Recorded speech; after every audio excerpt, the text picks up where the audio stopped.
Imagina uma empresa bilionária que curiosamente não fabrica um único produto. Ela domina o mercado de climatização e refrigeração, mas poucos conhecem esse domínio. Como é que a Watsco conseguiu tornar-se então indispensável para milhares de negócios, de pequenos prestadores de serviços a gigantes de construção? Neste episódio eu quero mostrar-vos a estratégia oculta por trás desta empresa, explorar o modelo de negócios que transformou o setor do ar-condicionado e desvendar o segredo que a coloca como líder incontestável. Será que estamos perante uma 10-bagger, como dizia Peter Lynch? E o que é que será que esta empresa tem que os concorrentes não têm? Bom, fica desse lado e vamos descobrir.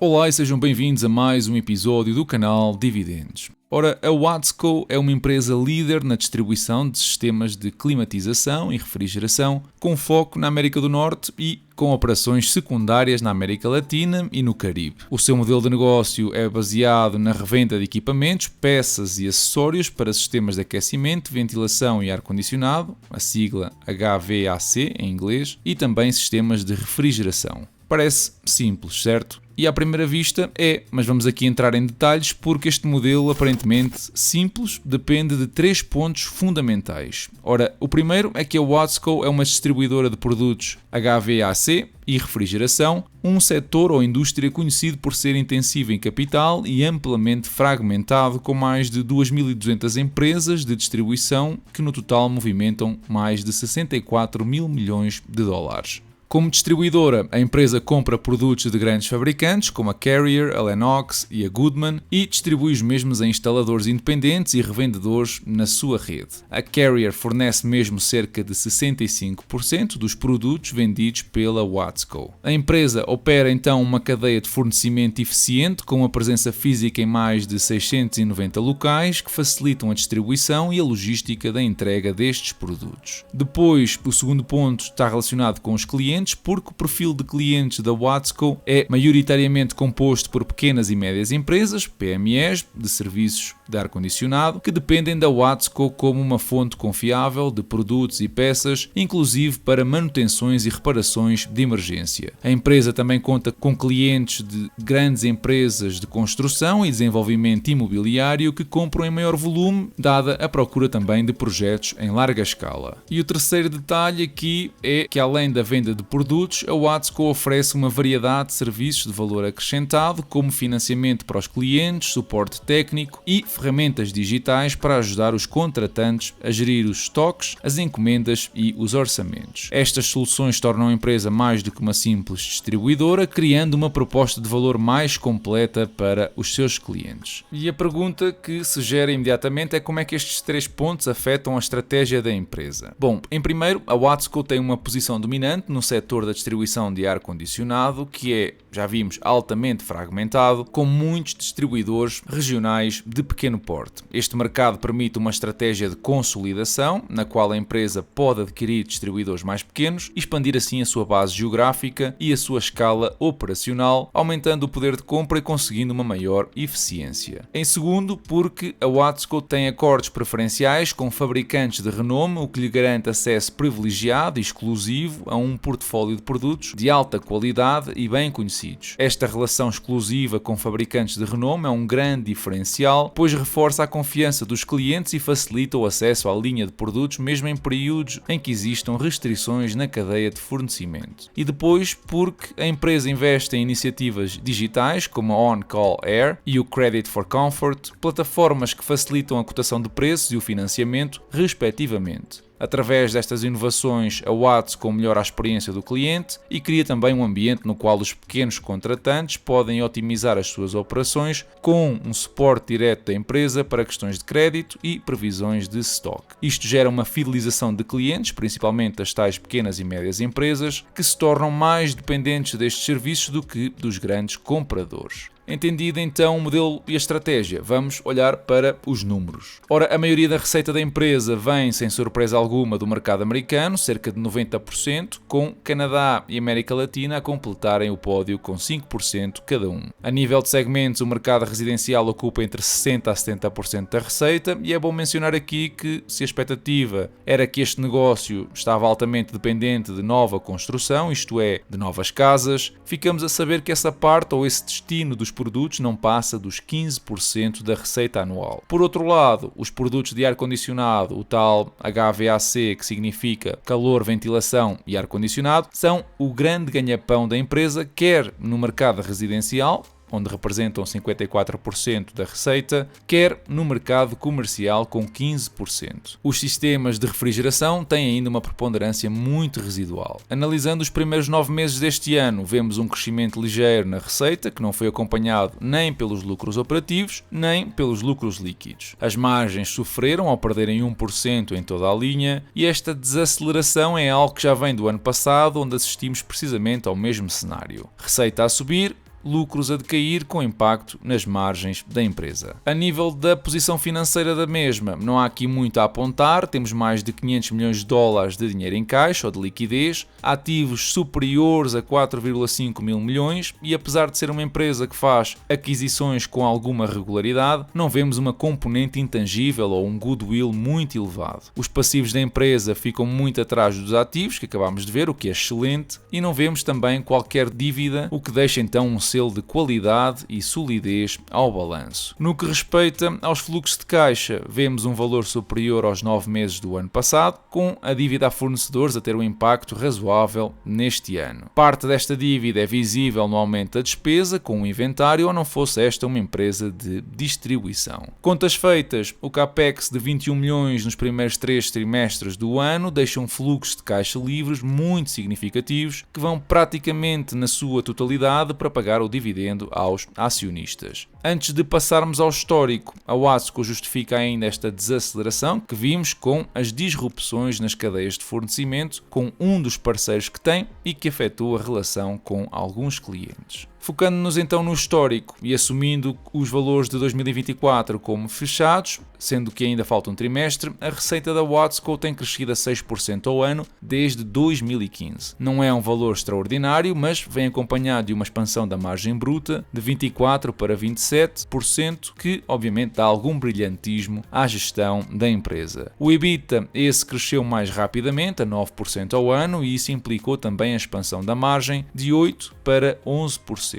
Já o lucro líquido mostrou crescimentos de 12% ao ano, com uma expansão da margem líquida de 4% para 7%. Não estamos aqui perante margens absolutamente demolidoras dentro da indústria, mas ainda assim não são margens nada más. O que sim é mau é o facto da empresa diluir os acionistas todos os anos, cerca de 1% desde a última década. Por outro lado, as métricas de performance dão aqui algum equilíbrio à situação, porque quer o ROI, quer o ROA, quer o ROIC, demonstram muita qualidade, com valores acima dos 20% no caso do ROIC e de 11% no caso do ROA. Não existindo dívida, não existe alavancagem, e no que respeita aos fluxos de caixa, vemos um crescimento de 11% ao ano, que, dada a diluição que vimos, se torna em apenas 10% por ação. Os fluxos de caixa relativos ao património acionista cresceram ligeiramente mais rápido, dado que também estamos a comparar com 2015, onde a empresa pagou alguma dívida, e isso altera sempre a base comparativa. O importante aqui é perceber, por exemplo, que enquanto os fluxos de caixa operativos foram crescendo a 11% ao ano, o CAPEX cresceu a apenas 2%, e isto é sinónimo de um negócio com uma capacidade para escalar muito facilmente e assim fazer crescer os fluxos de caixa sem grande necessidade de aplicação de capital. Bom, mas então, se o passado demonstra que estamos perante uma empresa de elevada qualidade, como é que podemos projetar o futuro da mesma e a que valor é que seria uma oportunidade interessante a considerar para o portfólio? E eu tenho aqui alguns pontos a favor da empresa no que respeita ao longo prazo. Ora, como eu mencionei, o mercado de distribuição de ar-condicionado nos Estados Unidos é fragmentado, com uma quantidade significativa de distribuidores regionais. A Watsco continua a expandir a sua presença através de aquisições, que aumentam a cobertura geográfica e aprofundam o relacionamento com os fabricantes. A aquisição é uma estratégia que amplia o mercado endereçável e aumenta a presença física da Watsco. Depois, o segundo ponto é a procura por produtos de ar-condicionado na América do Norte tem aumentado devido ao aquecimento global, que eleva as temperaturas médias e aumenta a necessidade de sistemas de refrigeração e do ar-condicionado. Além disso, as regulamentações ambientais que procuram reduzir as emissões de carbono incentivam a substituição de equipamentos antigos por modelos mais eficientes e sustentáveis, beneficiando também a empresa. Algo importante é que o mercado da substituição residencial tem aumentado em tamanho e importância nos últimos anos, devido precisamente ao envelhecimento da base instalada dos aparelhos de ar-condicionado central e de aquecedores residuais, introduzindo novos modelos mais eficientes para responder às exigências regulamentares que eu falei, mas também à preferência dos consumidores. A vida útil mecânica deste tipo de sistemas anda entre 8 a 20 anos e, de acordo com os dados publicados pela Administração da Informação de Energia em março de 2023, existem cerca de 102 milhões de sistemas de ar-condicionado central instalados nos Estados Unidos que estão em serviço há mais de 10 anos. Ora, muitas destas unidades instaladas operam abaixo dos padrões mínimos de eficiência e estão a atingir então o tal fim da vida útil, o que a longo prazo representa um mercado de substituição muito crescente e com alguma estabilidade. Isto acaba por apontar então ao mercado da pós-venda, onde a Watsco beneficia de vender peças de reposição e serviços de manutenção que são constantemente necessários. O crescimento da base instalada deste tipo de produtos nas regiões, sobretudo nos Estados Unidos, significa que há uma procura recorrente por peças de substituição e acessórios, o que proporciona um fluxo de receita estável mesmo durante os períodos de baixas vendas de novos sistemas, que é precisamente o que estamos a assistir nos últimos 2 anos. Ora, segundo alguns estudos de mercado, a indústria do ar-condicionado vai crescer nos Estados Unidos a valores de 5% ao ano até 2031 e a nível mundial não deve superar os 7%, pelo que na altura de estimar o EBITDA, eu vou usar valores entre 5% a 7%, dado que acredito que a Watsco pode continuar a comprar empresas nesta indústria tão fragmentada e assim ir ganhando alguma cota de mercado. Para uma contração de um múltiplo atual que anda nas 20 vezes para valores de 15 vezes, o EV/EBITDA, a valorização anual seria de apenas 3,4% caso comprássemos uma ação ao dia de hoje. Um investimento sem dúvida pouco atrativo. Mas não ficamos por aqui. Isto de usar só um método de projeção é manifestamente insuficiente para tomar uma decisão, assim que vamos estimar os fluxos de caixa livres relativos ao património acionista. E aqui, para um retorno de 8% ao ano, em linha com o S&P 500, e para um crescimento anual entre os 7% a 10%, que digamos foi praticamente o que a empresa fez na última década, teríamos um valor intrínseco de $490, ligeiramente acima do valor atual. Atentando aqui no cenário mais pessimista de crescimentos de 7%, dado que nos últimos anos o crescimento veio a deteriorar-se de 13% para 3%, o valor intrínseco seria de apenas $418, algo com o qual eu estou mais confortável para abrir uma posição. Se olharmos para o gráfico do preço com a semana como intervalo temporal, vemos que as médias de 100 ou 200 períodos estão abaixo do valor calculado e podem ser pontos de entrada estratégicos caso o preço corrija nos próximos tempos. A nível de múltiplo preço-benefício, o facto de estar a 32 vezes os lucros do próximo ano é logo um sinal de alerta e podemos confirmar isso mesmo com o facto da média histórica rondar as 27 vezes e a média da indústria se ficar pelas 15 vezes. Pessoalmente, acho impossível ver uma empresa desta qualidade a 15 vezes benefícios, pelo que valores a rondar os tais $400 começam a ser muito atrativos comparativamente com o passado da empresa. Falta, no entanto, aqui mencionar uma série de riscos para quem, como eu, ficou impressionado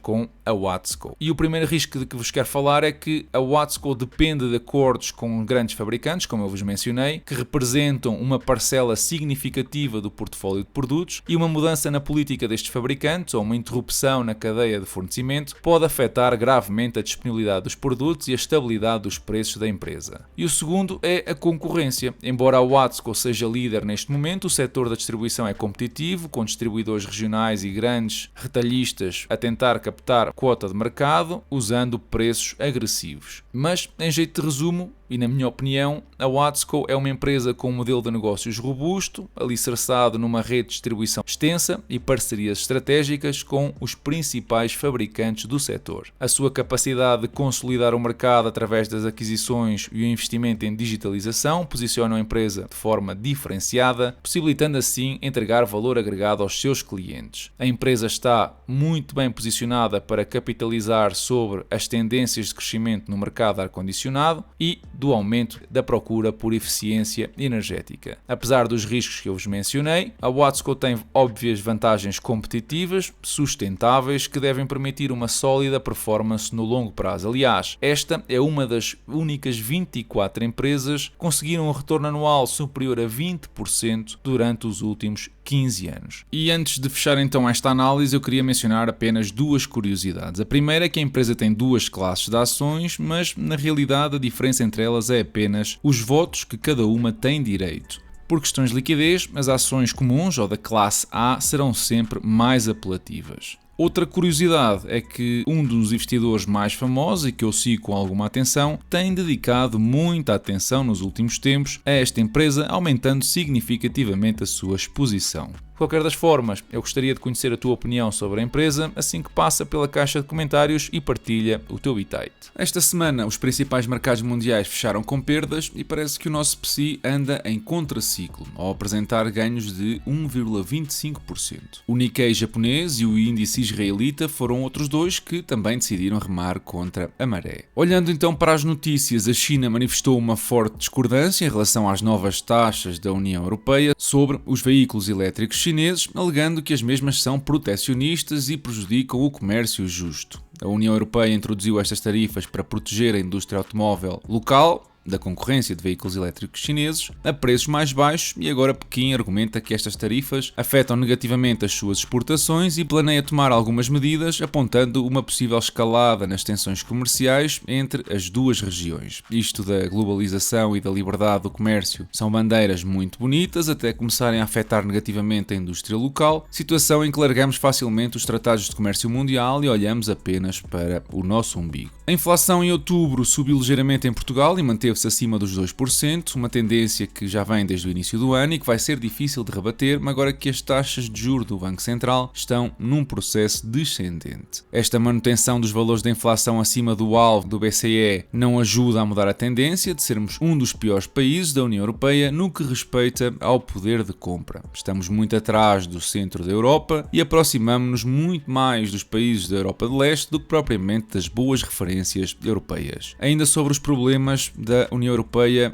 com a China. A Comissão Europeia abriu um processo formal de investigação à Temu e não será de estranhar se a mesma ficar impedida de operar na Europa. Vão ser investigadas coisas como produtos ilegais no espaço europeu, a viciação da plataforma e a partilha de dados pessoais. Portanto, é possível que por esta altura, em 2025, a Temu já não tenha operações por cá e, mais uma vez, não serão os consumidores a decidir o futuro de uma empresa, mas sim o Big Brother. No que respeita ao portfólio, tivemos uma semana recheada de subida de dividendos, desde a Vistra, que aumentou a 1%, a DR Horton, que aumentou em 33%, tivemos aumentos para todos os gostos. Visa, AbbVie, ExxonMobil ou Simon Property fizeram as honras da casa. Atentando nas movimentações, eu reforcei a minha posição na ASML e fechei a posição na Delta Airlines. Fechar a posição na Delta acaba por ser uma consequência de ter adicionado a Corticeira Amorim na semana passada e com respeito à ASML eu acredito que é uma boa oportunidade a longo prazo. Se quiseres ficar a conhecer mais detalhes sobre as minhas operações, passa pelo Patreon, onde esta semana publiquei também mais uma análise à empresa Constellation Software, fechando assim o mês de outubro com análises à SolarEdge, AT&T e à empresa canadense, exclusivas somente para quem apoia o canal. No que respeita à performance, o portfólio fechou acima dos 53% e conseguiu mais de $66 de dividendos no mês de outubro. E é tudo por hoje. Se gostas deste tipo de conteúdo, não te esqueças de deixar o teu like, é gratuito e ajudas muito aqui o canal. Podes também seguir-me no Insta, onde eu vou subindo conteúdo diferente, e se estás interessado em apoiar ativamente o canal e ter acesso a uma comunidade de investimento e análises exclusivas, então passa pelo Patreon, que teremos muito gosto em receber-te. Da minha parte, eu desejo-vos uma excelente semana e bons investimentos.